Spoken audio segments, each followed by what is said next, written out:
We're so happy you could join us this evening for Dr. Shelly Cline's presentation. She's here from the Midwest Center for Holocaust Education. And without any more ado, here's Shelly.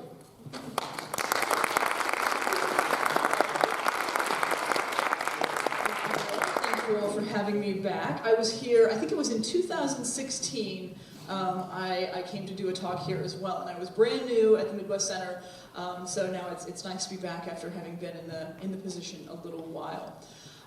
So tonight, as you can see, propaganda and the people, I think one of the things that Nazi Germany is probably most known for, aside from the Holocaust obviously, is the propaganda that it used, right? If you think about propaganda, that's something that you can all picture some sort of Nazi propaganda.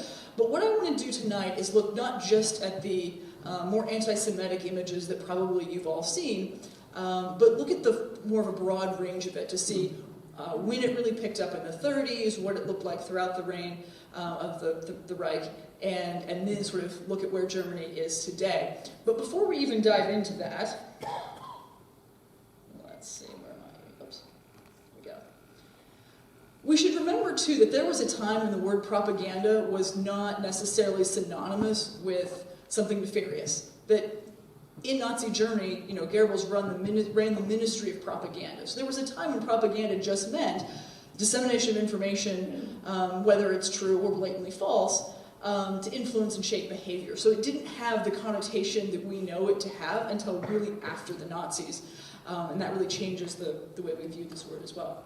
But before there were Nazis, I think we should look very briefly at what came before the Nazis, because so often we take this period of Nazi Germany as it happened in a vacuum. And in fact, there was a lot of things that led up to it. And also keep in mind how much change happened very quickly in this country. And I'd like to start actually in the German empires at the end of the 19th century, because in order to understand why Germany was susceptible to the ideas of the Nazis, I think we have to understand a little bit more about the country itself and the positioning within the European world that it had. I should also say at the very beginning here that we're going to talk a lot about propaganda. We're not talking about brainwashing. Germany was a literate, educated society, and its citizens made choices about the information that they consumed, just as we have to make choices about the information that we consume as well. So while these are persuasive images, and there's a lot of reasons why things happen, we have to keep in mind this is not brainwashing. People had choices, and you have to be critical about the information that you consume. So, very briefly here, if we look at what the German Empire looked like at the end of the 19th century, I put this up here because, my point, can't really see the pointer, but we forget that Germany was a country that unified relatively late. So the Germany we know, the modern Germany, really didn't unify until 1871. This is really, modern. It's much younger than our own country. Italy was in a similar time frame as well. But if you look at that map, you can see all these different territories within what becomes unified Germany. And each of those territories had aristocrats that were associated with it. We don't think about Germany having a monarchy. We think Kaiser, but we don't think king, right? We don't think a whole system of aristocrats like we do when we think about England. But in truth, they too had all these aristocrats as well. So at the end of the 19th century, Germany is this empire. It also is looking to get empire in Africa because all the other European powers are colonizing Africa, and it too wants an empire, and that will lead greatly into the First World War. But just think about, if we look at, even if you just take from 1900 to when Hitler is appointed, 30 years, there's so much that changes in this very short period. This is just a great map from the end of World War I that's showing all the empires of the world. And basically, it's a German map that's saying, why does everybody else get an empire except us? All the other world powers got to keep theirs.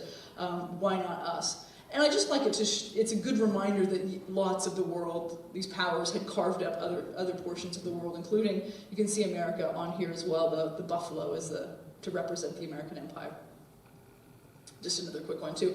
Great color map to show these tensions within Europe at the beginning of the 19th century and the beginning of the 20th century, and on the eve of the First World War. As many of you probably know, there was this complicated system of alliances that led up to World War I don't need to go through the details of all of it with you, but I like to show this visually just as a good reminder that politics in Europe were very complicated at this time. So you can see the Germany and Austro-Hungarian Empire that eventually the Triple Entente will fight, how these all come together. We always think about France and Britain being allies because of the two world wars, when in fact this was a relatively new thing historically for them to be on the same side. So things are very complicated, and it's very easy for this alliance system to break down and for war to be triggered. So this is just, keeping in mind the complexity of what Europe looks like at the time. And then in August, well, I should say, many of you probably know how World War I broke out, all about the assassination of Archduke Franz Ferdinand. But what we forget in all of this is that it was Austria that proposed this ultimatum. Germany will back Austria, but the real instigation of this war in many ways was in fact Austria. And I only point that out because when we talk about the Treaty of Versailles, which features very heavily in Nazi propaganda, the Treaty of Versailles makes Germany take sole responsibility for the guilt of the war and sole responsibility for paying for the war. And so in all of this is sort of forgotten that it was a shared, Germany didn't get into the war on its own, that Austria was right there. Also important to connection to World War I is the propaganda that was used during this war. Hitler was remember he's a corporal during this war, and he was very attuned to the anti-German propaganda that the Allies were putting out. And he pays attention to that, and when he will eventually write Mein Kampf and talk about propaganda, he was actually the Nazi Party's first propaganda minister before he hands it over to Goebbels. He paid close attention and will implement similar things in the propaganda that he puts out. If you look at these images, many things should stand out to you, but one is how women are portrayed. So you see like this threat of like, oh, the Germans are after your women. You can see this image here on the edge that clearly this woman is being taken, by this German, and the same thing with the guerrilla depiction on the edge. So there's lots of use of this female figure as something that's being vulnerable and something that needs saving. And that's something that the Nazis will come back to as well. But certainly very important to realize this impact that Allied propaganda had on the formation of Hitler's ideas in terms of how you reach people. Using colors and simple messages and some scare tactics were very effective. Also, an important thing that will go into this period is the unrest that's happening in Germany. So even if the war happens, we know the stories of the losses and everything, but what we might not realize is that at the end of the war is still going on, and Germany is an internal revolution. So there's a mutiny that happens. Eventually the Kaiser will abdicate on November 9th, so the war won't end for another couple of days, and yet the Kaiser is gone, and on November 9th, 2 republics will be declared. So simultaneously in different parts of Berlin, republics are declared, and the monarchy is essentially over. The war will end on November 11th, and there will be continuous fighting between these different revolutionary groups. And within a month, so within the month of November, all of the monarchies in Germany fall. Pretty bloodlessly, too. Keep in mind, this is 1918, and 1917 is when the Russian Revolution happened, and there was a lot of bloodshed, right? So people are nervous about what this is actually going to look like. In Germany, the monarchy is wiped away. There is a lot of chaos, not a lot of murdering of aristocrats, but there is a lot of street fighting. And Germany was a country that remained largely untouched by the First World War. I mean, it was mostly fought in France and Belgium. It didn't come to German soil. However, after the war, there was a lot of violence that everyday Germans experienced, especially those in cities, as people fought for control of cities, and whether it was going to be communists or other groups that were trying to gain control. And again, I just like to show these photos too. There's lots of them that exist, but think about what it meant that suddenly in your middle-class neighborhood you go outside and you see barricades set up and men with guns and random shooting that's happening. That chaos did really deeply unsettle people. There's a barricade or blockade that's set up by the Allies so that food can't get in, because the idea was really make Germany and Austria feel the pain of this defeat, crush them, and so it was very difficult to get food in. There's a lot of hunger strikes and riots. That picture on the edge you can see, these are people who were carving up a dead horse. Again, middle-class people who were normally living very normal middle-class lives suddenly now are fighting over a dead horse just for survival.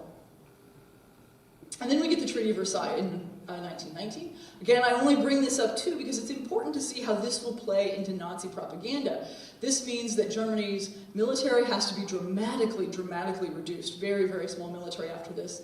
They have to assume the entire responsibility for the war, pay for the war, and then part of their country is also occupied. And these are all points that Hitler and the Nazis will come back to. This idea of shaming, that Germany has been shamed, it needs to be restored to its former status. We will have the creation of the Weimar Republic. Most people know Weimar as a serious failure. Hopefully in the next couple minutes I will change your mind on that. It's created in Weimar because Berlin is such a mess, so they have to go to a different city. As it's created, is one of the most democratic, liberal governments the world had ever seen. There are a lot of things that it gets right. There's, just briefly how it worked, there's a president, he's not really in charge. The chancellor will do most of the day-to-day things. This is important because obviously eventually Hitler will be appointed chancellor, and he's in charge of the day-to-day stuff rather than the president, which is Hindenburg.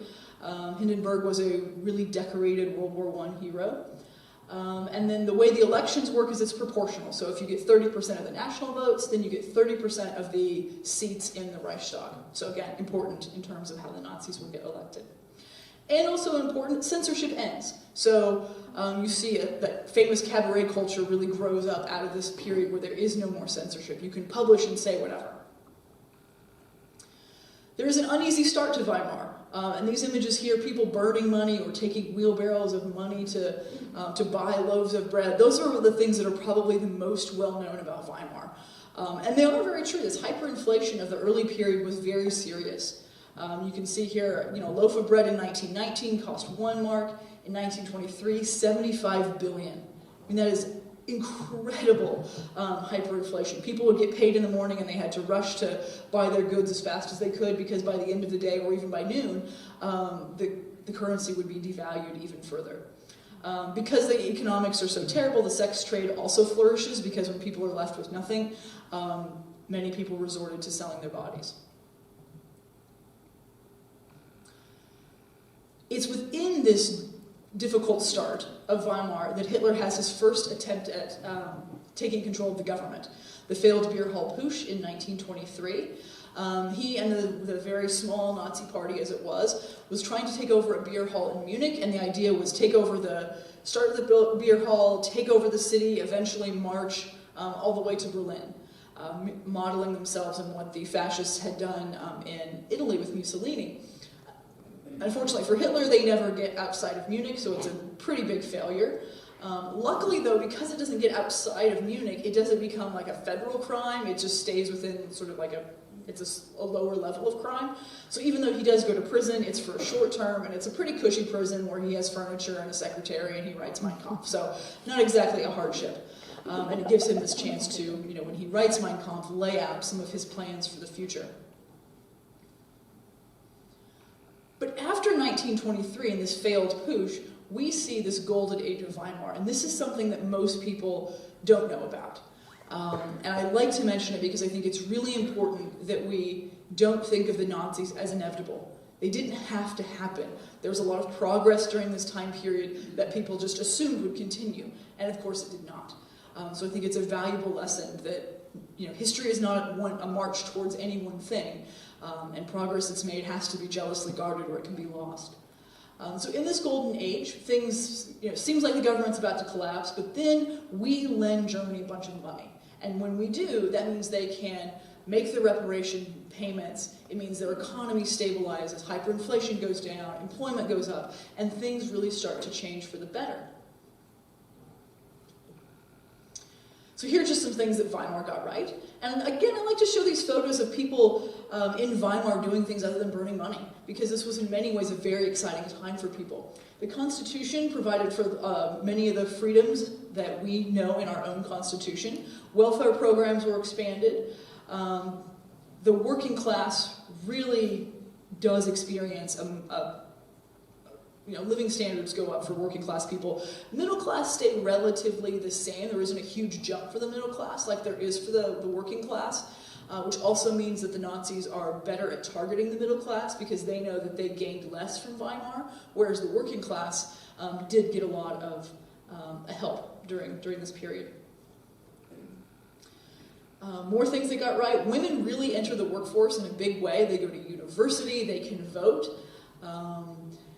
They're elected officials, they enter politics. I think it's really, look at this, female officials are 3 times more common in Germany than the UK, 6 times more likely than in the US. So lots of women in politics, lots of women undertaking different degrees and things. These are all rights for women that the Nazis will seek to strip away. Equal pay. Still more things. Germany will win 20 Nobel Prizes, factories are turned to prominence, there's major advances, really across every sector there is some sort of advancement made. So there's a lot of good things that are happening during this time period here in Weimar. Flowering of culture, all these different art styles that you're probably familiar with. Cinema explodes as well. And this is a time where Germany is rivaling Hollywood for where is going to be the cinematic capital of the world. It wasn't clear that Hollywood was going to win out. Lots of really innovative and exciting things were happening in cinema during this time. People are still trying to grapple with the war and what that all meant and losses. This middle piece is one that's obviously looking at war, and it was eventually destroyed by the Nazis because they thought it was not nationalistic enough because it's not glorifying war. And then there was this idea of Weimar decadence. Was there too much of a decadence to this time? In many cases, this broke down to people being uncomfortable with new changes, and you see a division between more rural areas and more urban areas, and the fast change that was happening. And some of the conservatism of the Nazi Party was a backlash against some of these changes that happened during the Weimar period. And many of you have probably seen Cabaret. This is the period that it comes out of. There was a really open and flourishing gay culture in Berlin especially that was largely erased by the Nazis.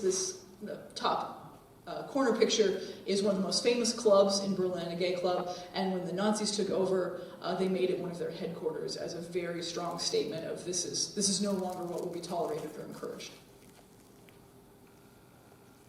And then, of course, we famously had the collapse. So usually we hear about hyperinflation, burning money, and then boom, red lines again. And that middle part is skipped over. And again, I'll say, it's important to realize those advances that were made because they were big changes, and then the Nazis were able to use those and point to Weimar was weak and decadent, when in fact they were being pretty progressive. The biggest reason Weimar collapses is not because it was too much change too fast, but because the American economy collapses. We go into a depression, we call in our loans, Germany can't pay its reparations, and then that cycle begins again. And so unemployment rises. Hindenburg invokes this emergency article, and then you start to see the rise of these extreme parties like the Communist Party and the Nazi Party. So that's what sort of lays the groundwork for the Nazis to get a foothold, because before there was this economic trouble, they really didn't have, their platform wasn't appealing to people. So this is some of the things that they ran on in their 25 points. Obviously going to reject the Treaty of Versailles.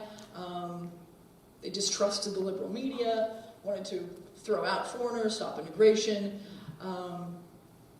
remilitarize. So lots of things that they were promising. And return to traditional values for sure. That was something that was upsetting to them, that traditional values were too much change in their minds. So if we look at this election of 1932, this will show us how the Nazis, this is their propaganda, how the Nazis were advertising to win over the people. So here's a couple of them. These are, you don't have to read German to know. This is about the Treaty of Versailles, and coming out of the snake are all these bad things that are weakening Germany. And I think if you can kind of see, there's a Jewish star over the head of the snake. So they combine a lot of things that they're against in many of these images. And that one too is showing breaking the chains of Versailles. Here's some more. Notice too in all of these how people are portrayed. So these are, this strong Aryan man, squarely built. Compare that down here on the far image to the guys in the corner that represent communists and Jews. But just look at the physicality and differences and how they're portrayed. Here are two more. And these are directed at women. Notice in these you also get that same idealized version of womanhood. And yet also you notice that the swastika is absent. So look for that too. In a lot of these early ones, the swastika is not that prominent. It's sometimes in there, sometimes not, but certainly here in these ones that are directed straight to women, they are not. Lots of their propaganda focuses on women and the family. But this is saying like women are voting for Hitler. Here we have workers. So workers are going to vote for Hitler. And if you look at these images too, like strong, sure, but in this one, you definitely get this sense of like hopelessness, this breadline, people out of work. Times are dark here, and they're appealing to people in those dark times. They will target students. They have a pretty robust targeting of youth. We'll look at that in a minute as well. But again, look at how these people are portrayed. Very happy, strong, and those images will come back time and time again. But there's a lot of positive imagery here, right? So again, we'll look at some of the negative stuff too. But if you were in the in-group, there's a lot of positive things that you might see yourself reflected in. Here's a couple of more. Freedom and bread is what this says. And then our last hope is Hitler. But I could show you dozens of posters that are about freedom and bread and work. They're advertising like things that people who are out of work want. And especially in these early campaigns, there will be some anti-Semitic things that they have out there, but especially in the early years, they soft-pedal the anti-Semitism because they're trying to get as broad of audience as possible. Here more, work and bread this time. And then work, freedom, and bread on the side too. Small swastikas over there, no swastikas in this one, but playing on that sort of industrial imagery. Elect the Nazis and we'll put people back to work. Industrial might can be ours again.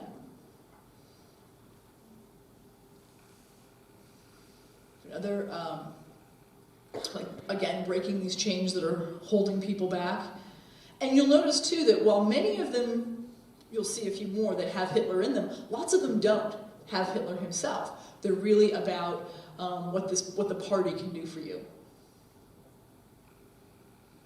These are interesting. This one is co-opting very overt Christian imagery here with this cross, and it says, over 300 National Socialists died for you. They're talking about this failed beer hall poosh, but very clearly wanting to use Christian imagery to appeal to people. And the other one is victory over Versailles, so breaking the chains of Versailles, reminding people that the Treaty of Versailles is responsible for so many of their problems. The Nazis are going to do away with that humiliating treaty. And here we have farmers. So again, think about all these different sectors of society that they're trying to appeal to. And these, again, pretty positive. Hard-working people. Again, it just says work, freedom, and bread. I know some of these are a bit repetitive, but I think there is value in saying there's so many of these. This is really the message that was being put out there. And then we get a few of them that are about Hitler. And this one, which we all think is probably pretty creepy, right? Floating Hitler head. That was seen as being very modern, utilizing modern photography and modern techniques. Very, very artistic, this one that was just like Hitler floating head. And the other one is from this Hitler over Germany campaign, because the initial election, because Hitler was running for president, that's what he wanted to be. And there was a tie between him and Hindenburg, and so they, I think, take 2 weeks to have a second election. Hindenburg makes one speech on the radio. Hitler flies all around Germany. And again, utilizing this modern technology of an airplane, and there's lots of press coverage of it. He goes to a lot of smaller towns in the provinces of Germany, so not just focusing on big cities, but small places that, presidential candidates would never stop and visit. So he gains a lot of popular support by doing that. He still loses the presidential election because Hindenburg is a very popular war hero. He just has to make one address on the radio and he wins.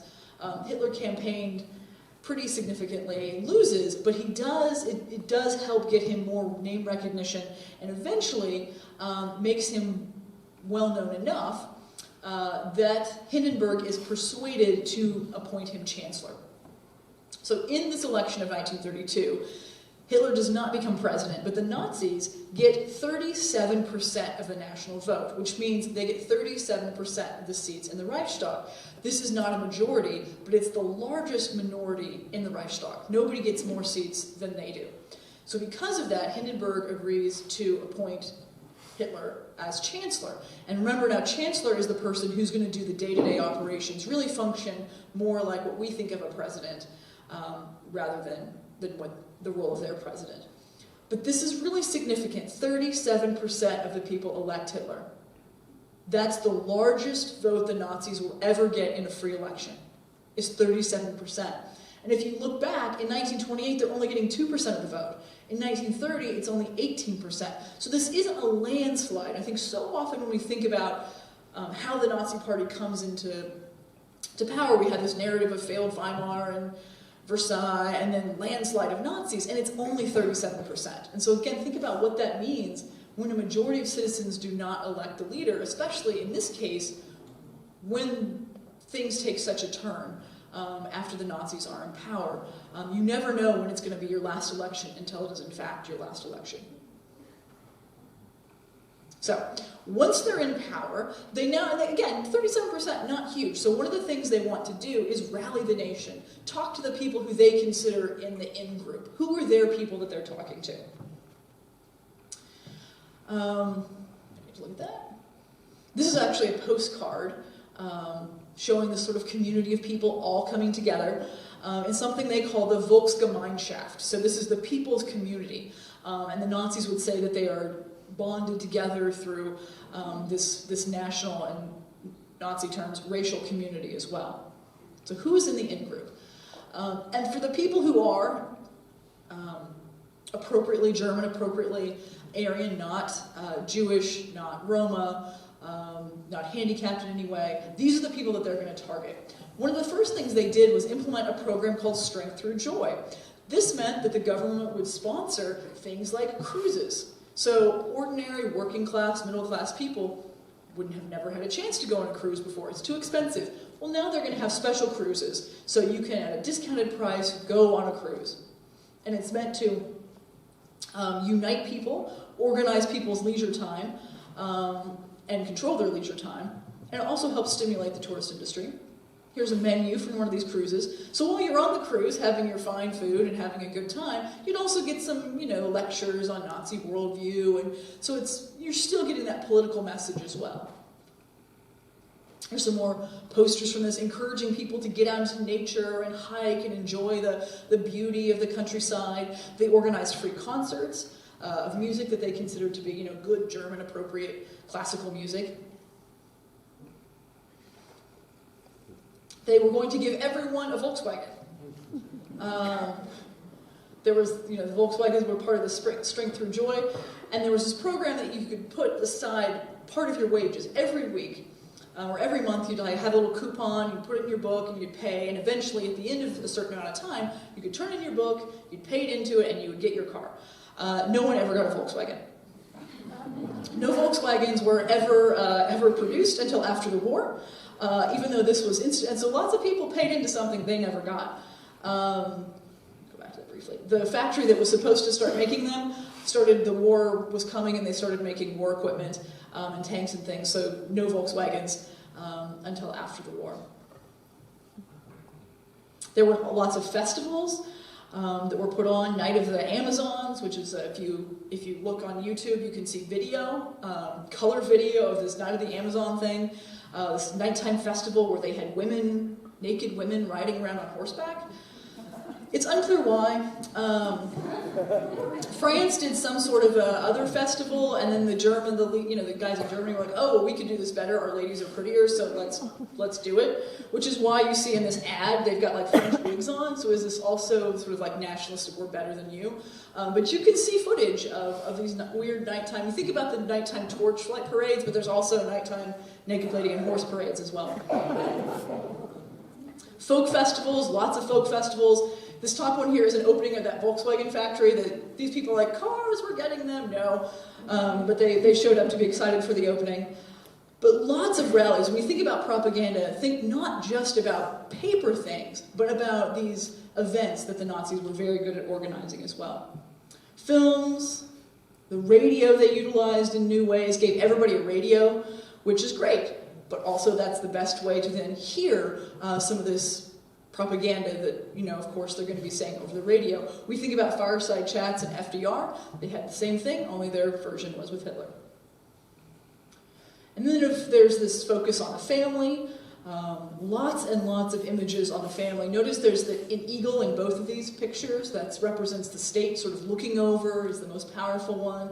The natural hierarchy they've set up too in this image with the man, the father at the top, on down to the women. The woman is often shown with a baby, sometimes breastfeeding, often breastfeeding. But this is a very different image of womanhood than what you got from Weimar. Weimar is like, ladies, go to college, vote, be in politics. And the Nazis are like, stay at home, nurse a baby. I don't know if any of you have seen Jojo Rabbit. Does anyone see Jojo Rabbit? Yeah, it's a funny film. It's well done, has a lot of heart, and is sort of unexpectedly deep. But they do a nice job of quickly summarizing how it was not great for women. So just a few more here.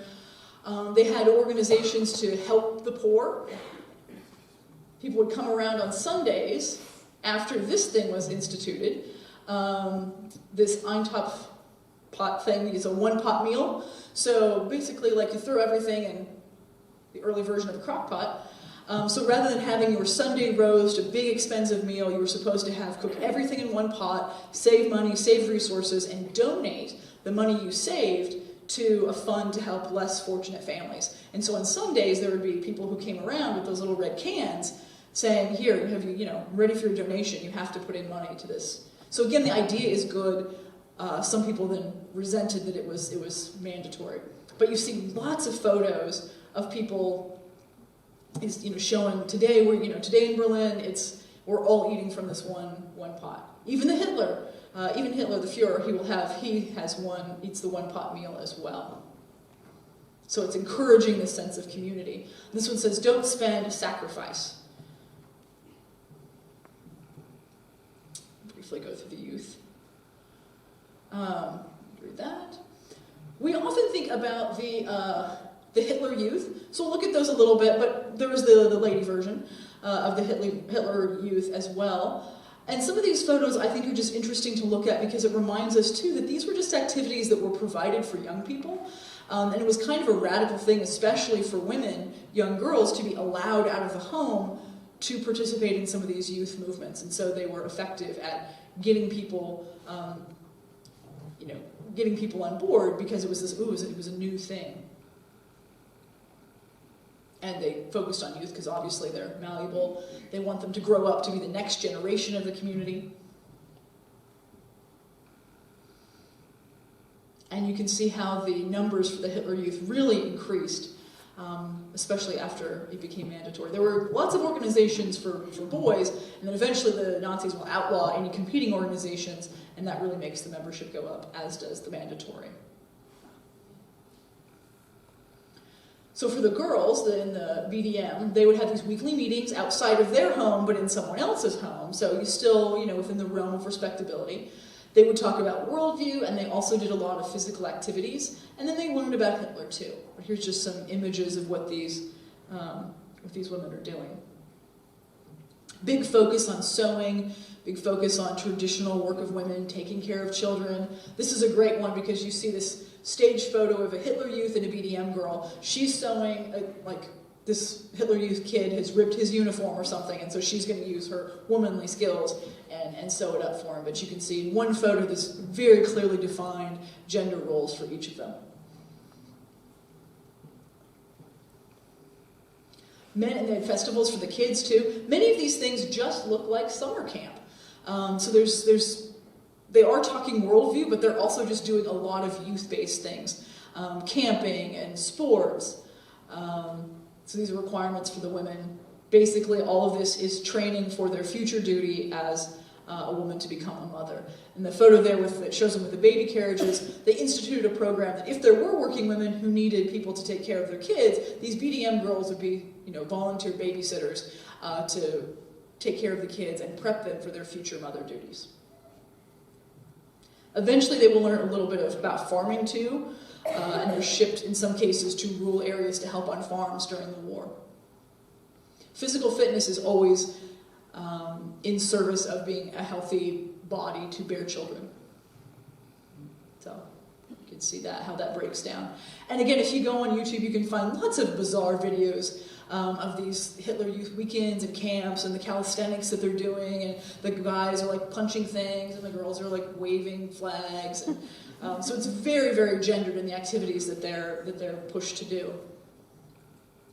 There's just a few more of them. Again, I'd like to show lots of them. I know we can't spend tons of time on them, but to see just how many of these there are and what how that would seep in. Sports, are again important to keeping people healthy for the reproducing. More of them. And if you just saw these out of context, you'd think, oh, look, a summer camp, right?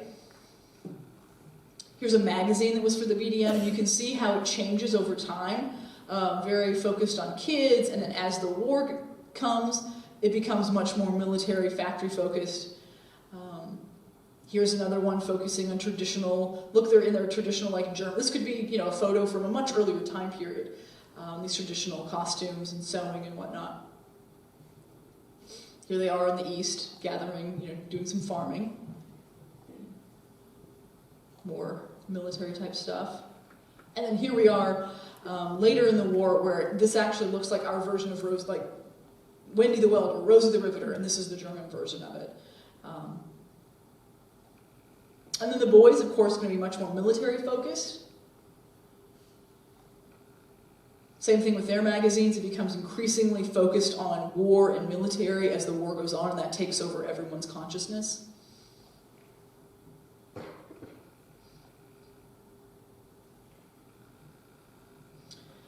And then here's a quote from this woman who says she was attracted to these youth movements, but she didn't realize how many people were outside of that community. So quickly then we'll go through some stuff that actually looks more like what you're probably expecting in terms of Nazi propaganda. These are people who were determined to be enemies of the state and people that could be deemed, they should be excluded or eventually removed from this national community. So we've talked about who the in-group is, these are the out-group, and sometimes it was easier to define the in-group by who they weren't. Here's one too, that just a 1934 cartoon featuring a picture of a wall and saying that these people have been kicked out and they're not welcome here. This is it, we don't need to go through that. Disabled Germans were, you probably are familiar with the T4 euthanasia program. This was targeting people who were born with physical differences. A lot of propaganda focused on them and how much the state was spending on someone who was differently abled versus another, like a whole family. It's just saying that the state could spends as much on one whole family as it does for the care of one person, who in this case is shown to be sickly or, again, differently abled. That's what these images show as well. Germany here represented by this man, bearing the yoke of the weaker and the lesser in their minds. Forced sterilization happens a lot during this period as well. There's a lot of really interesting and horrible history that goes along with this, and how women could be sterilized for a wide range of things. even just being accused of being not bright enough by a panel of doctors that never met her. So a lot of these are very gendered. I don't have to go through them. There's so many of them, so I don't want to don't want to miss out on some.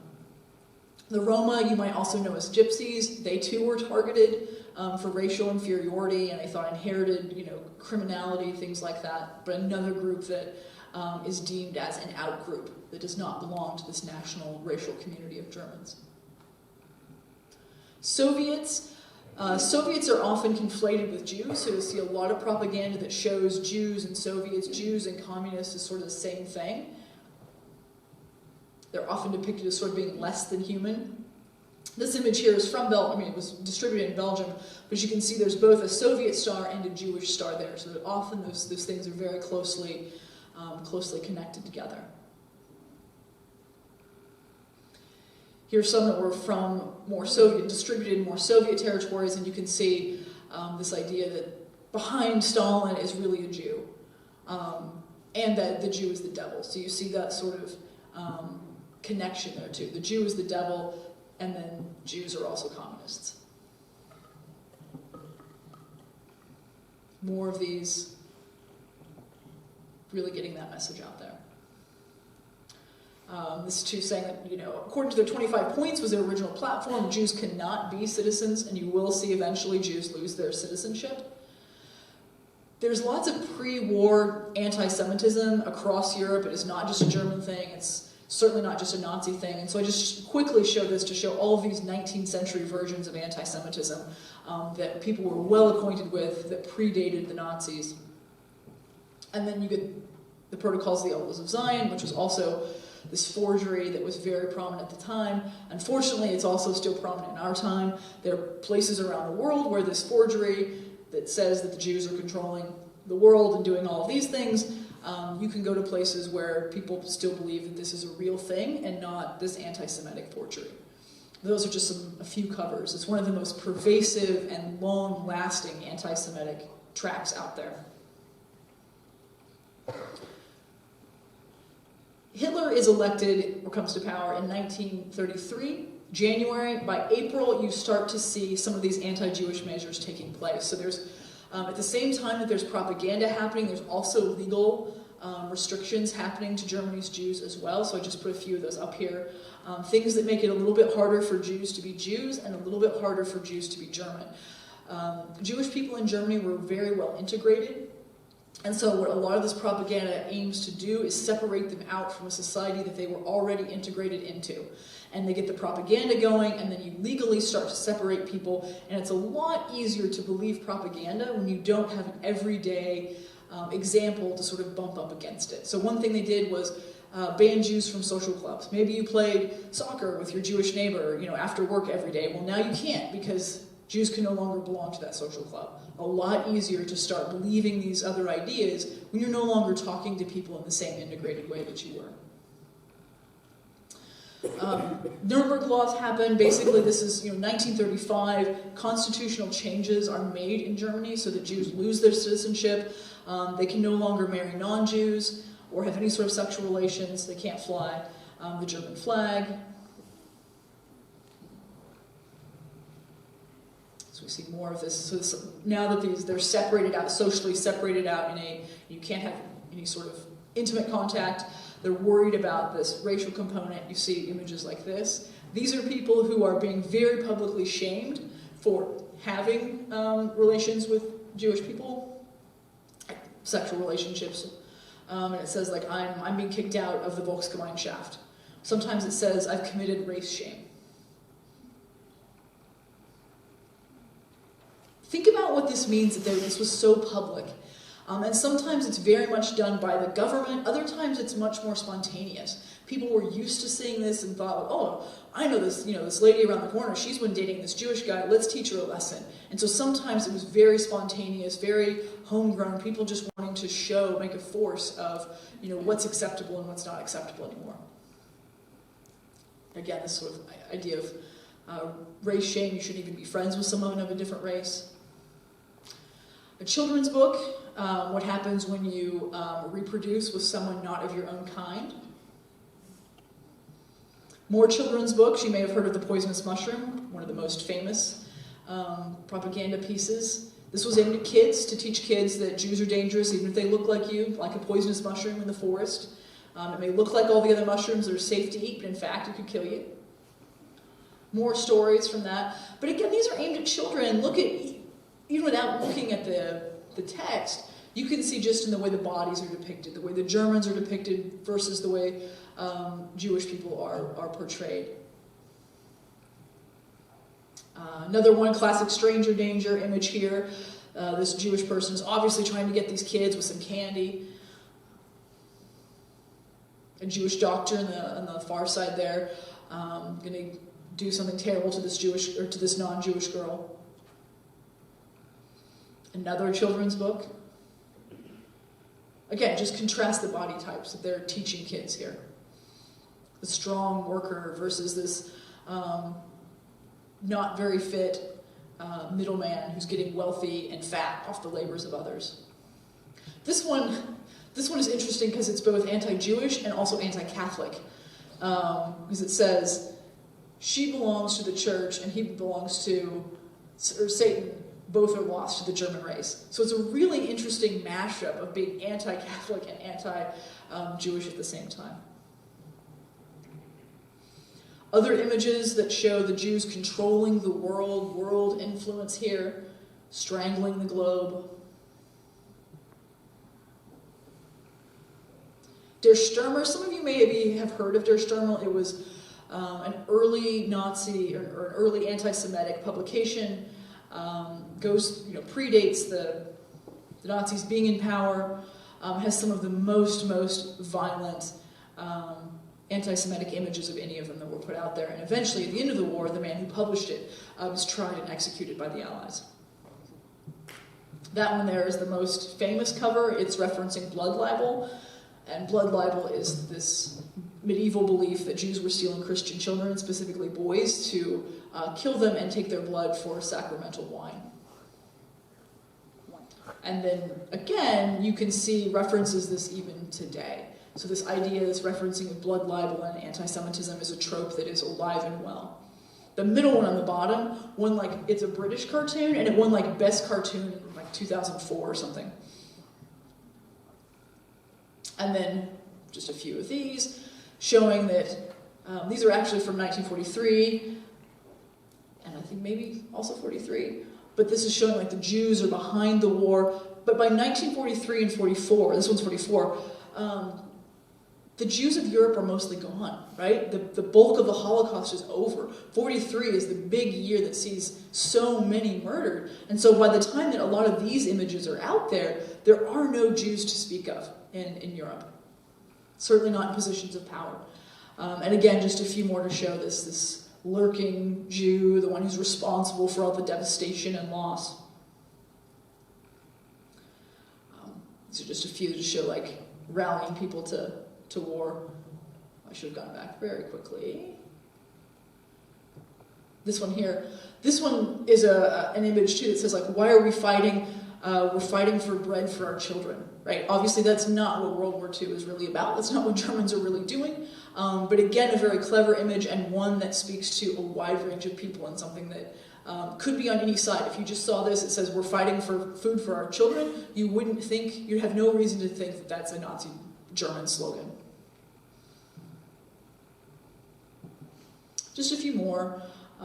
This was aimed at farmers, getting everybody into the war effort. There's also a really interesting series that's anti-smoking, because what many of you might not know is that the Nazis were really ahead of the curve on being anti-tobacco. So while they may have been giving their troops amphetamines to keep them awake and pillage Europe, they were not into tobacco. And so there's lots of images that show don't smoke, it's bad for your health, or put out that cigarette, you're going to burn down this stock of hay for the Fuhrer. So it's an interesting anti-smoking campaign that they were about. So yeah, just a few to show what they're gearing up for and more. And then just showing to like stand with the people at the front. There's a linking between the home front worker and those on the front lines as well, which is not unlike things that we would see in our own propaganda from this period too. If you've looked at any of like the Rosie the Riveter and loose lip shape, sick ships, that sort of thing. These are very similar in terms of appealing to the industrial worker or the farmer to keep producing at home.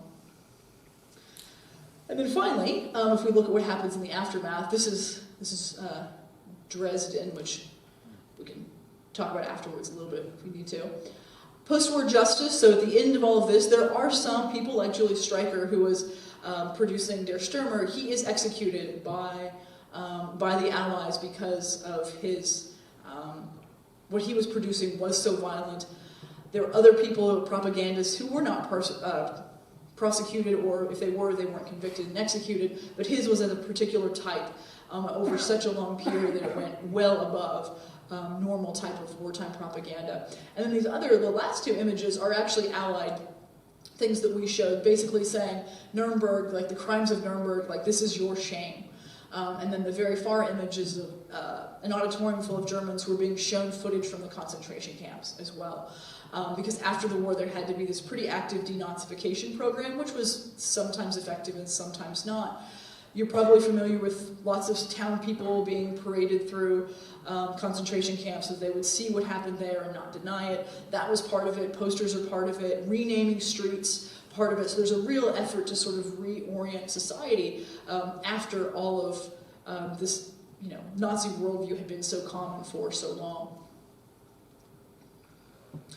And then the last thing I want to mention is what is happening, how does Germany view this past today? And as with any country, it's really difficult to make generalizations, right? If we were to say, what does America think about its relationship with its slavery past, we couldn't say, like, is there one thing that all of us think? Of course there's not. But I think what we can say is that Germany had a pretty difficult time in the immediate post-war years dealing with its Nazi past. No one really knew what to do with it. People didn't want to talk about it. Eventually, children, the next generation started looking back to see what did their parents do during this time period, what did their grandparents do during this time period. And now you can see there's, again, not everywhere, and certainly there is a troubling sector of German society that is embracing a lot of these old-timey right-wing ideas that are dangerous. But from a top-down approach, you can see that there has been a significant effort on the part of Germans to face their past. A lot of the rest of Europe can say, oh, Germany did it, but the buck really stops with Germany. They can't put off responsibility to anybody else but themselves. So you do start to see real attempts at memorialization and owning up to some of the things that in the past. This is something called a Stolperstein. I don't know if any of you have heard of these, but if you go to Germany, around many German cities, you'll see these little brass plaques. And this was a project that was started by an artist to memorialize Jews that were taken in their own neighborhoods. So these little plaques are put outside the homes where people used to live. So rather than having a central memorial in the middle of town that people sort of forget about or is not very personal, this really puts the people back in the locations they were taken from. So if you're walking through these cities, you'll immediately know when you're in a Jewish neighborhood because suddenly there's all these, it translates to stumbling stones. So the idea is that you sort of like stumble over these pieces of history and remember there were people that lived here and that were taken. And if you look at the inscription, it will say, it says here lived and their name, and then if they know what happened to them, if they survived, if they were killed, if they know where they were killed. So that information is there on the plaque. And if you have a family member who you know had a house, like you can contact this artist and he will then have this ceremony where they place these little plaques in the ground. And then on Kristallnacht on November 9th, many German towns will go out and polish these as an act of sort of remembrance to the people that were taken. You'll also see other types of memorials here too, as another Kristallnacht sort of remembrance. This is the outline of the synagogue in Hamburg. And so rather than just, there's lots of these memorials throughout Germany to synagogues that were burned during the night of November 9th. This one is interesting. I lived in Hamburg for about a year when I was doing my dissertation research. And this one is interesting because it's right near the university. And that shows you the outline of where the synagogue was. It's it's university grounds all around. There's premium real estate. it's pretty crowded, and you come around the corner and you immediately notice this void because nothing is there. And that's the intent, that you're like, what was here? And you stop and you realize, oh, this is what was here and what's happened to it. So it's a very effective way to, rather than putting something back there, to make you feel that void of what once was. This is the Berlin Memorial, which also very famous, very close to the Reichstag. It's huge. I mean, this takes up acres of land in the heart of Berlin, and it's these concrete blocks at varying heights, so as you walk through, you get this sense of feeling lost and disoriented. But again, very much right there in the heart of Berlin, you can see the Reichstag, you can see the Brandenburg Gate. There's no way to look at the present-day Germany and not see this. And that's the point. Also, the bunker where Hitler committed suicide is right near this. So again, thinking in terms of the meaning of the placement, where this memorial is really important. And lastly, since I know some students are going to Dachau, I wanted to just put up a brief slide about Dachau, because this is a camp right outside of Munich, and these are all different memorials that were within the camp of Dachau. If you are in Germany today, or any European country, but certainly if you're interested in this time period, it's important to look for these traces of war. What memorials are there? Why are they there? Who are they to?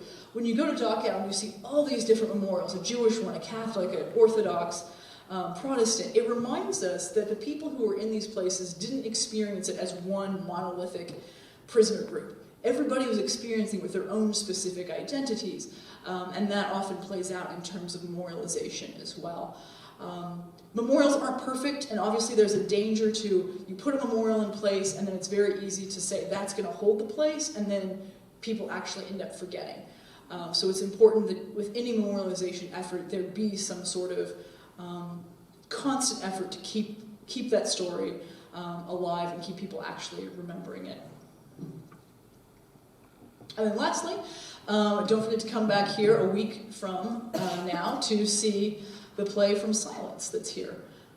I can take any questions that you all might have. I know that was a lot, and I know I had to go through some of it quickly, but I wanted to just really give you an expanse of what was out there. But if you have any questions over something I maybe skipped over, please let me know. Anyone want to start? Yes? For the laws that segregated Jewish population and such, were they done by edicts from Hitler or through the parliament? So the question is, were the laws that were passed by the government, were they done by edict or through the government? They were done through the government. However, the Nazis did have a pretty strong hold on the government, but they were institutionally done. It's also a good case when you look at how that happens. Why make laws? At the point that sometimes they're making laws even though they had the power to just do what they wanted to do. But if you make a law, it seems legitimate. And we in the West like laws. So if there's a law, well, this is okay. It may seem shocking at first, but there's something about it being in the legal system that lends legitimacy, even if the law itself is a bad law. Did the Nazis think that having more children was going to be a part of taking over the world and having a bigger military? Yeah, so the Nazis were emphasizing have a lot of kids because they always have a perpetual manpower shortage. They suffered pretty big losses during the First World War and wanted to repopulate and wanted to have, yes, more strong, healthy people in order to prevail in the world, essentially. Yeah? Yes? Could you maybe expand a little bit on how Hitler used the Olympics as kind of a propaganda tool in '36? So Hitler in the Olympics in '36. Yeah, this was a moment that the Nazis saw as a way to show the world on a really global stage what the Nazis were about. And they wanted to show it in all the most positive ways. The strong Aryans, and look how we've changed things around. Because the images, of the end of Weimar were pretty dark. And so, yeah, it was this moment for Germany to be on the world stage and show this power. I think he thought that his athletes would dominate everything, and obviously they did not. There were plenty of African-American athletes that outran and outdid the Germans for sure. So they also cleaned up their term.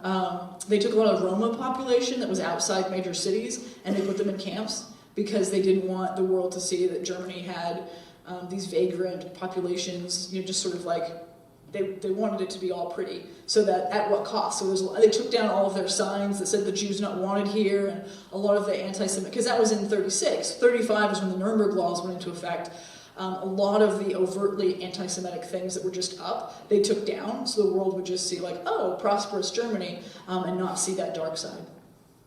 They also were the ones that brought back the Olympic torch, if you didn't know that. So the idea that, people running through a torch, we watch them, the Olympics do it every, 4 years. The Nazis were the first ones to do that in the modern Olympics.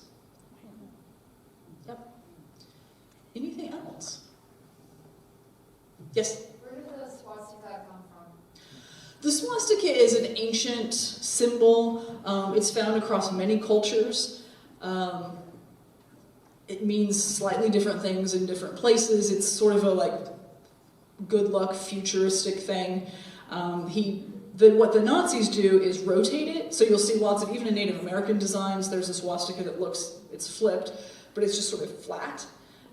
What Hitler does is he draws it a little bit differently and then puts it on it. Usually it's sort of, on a diagonal. But yeah, it's found in many cultures. It's just an ancient symbol that he co-opted, and now only means that. Yes? The Roma were the gypsies, but I think some slide said the city. There was another grouping of them, so it's just another, just another type, essentially. Anything else? All right, well, I'll be around afterwards, so if there's any other questions you'd like to ask me about, I would be happy to answer them. So thank you all.